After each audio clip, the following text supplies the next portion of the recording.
Bukod sa panahon ng kulay at saya, panahon rin ng gastos ang Pasko. Kaya naman mahalagang maging iwas o wais upang ang inyong bulsa at panahon hindi mauwi sa konsumisyon. Ang ilang paraan para sa masinop at maginhawang Christmas shopping. Alamin sa report namin kasama si Benj Bondo. Sa buong mundo, tunay ngang kakaiba ang pagdiriwang ng Paskong Pilipino. At sa tuwing sasapit ang okasyong ito, bukod sa nakabubusog na Noche Buena, level up ang ligaya at sorpresa dahil sa mga regalo para sa buong pamilya. Bagamat masaya, hindi pa rin maitatangging masakit sa ulo at lalo na sa bulsa ang pamimili ng mga ito. Kaya naman para sa mga hindi pa nakapag-umpisang mamili ng panregalo, maaaring makatulong ang mga sumusunod na payo. Gumawa ng listahan. Laman nito ang mga pangalan ng mga reregaluhan, ang naisbilhin para sa kanila at ang budget para sa pamimili.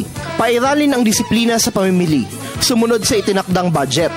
Matutong magkwenta upang hindi sumobra.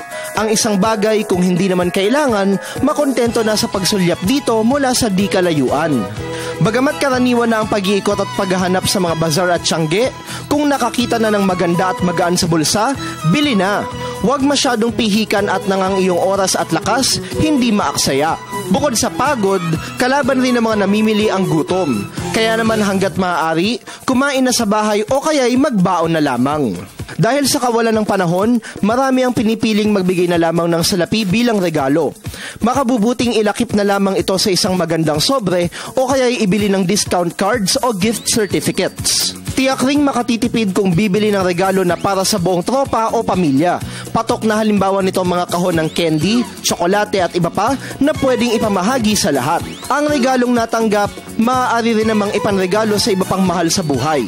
At kung medyo techie ka naman, pwedeng gawin ang pamimili online. Ingat na lang upang ang iyong pera hindi mapunta sa mga halang ang kaluluwa.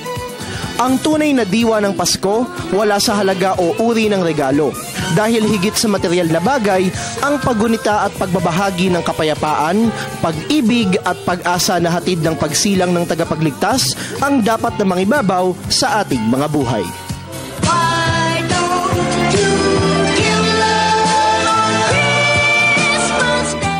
Para sa Telebisyon ng Bayan, Benj Bondo.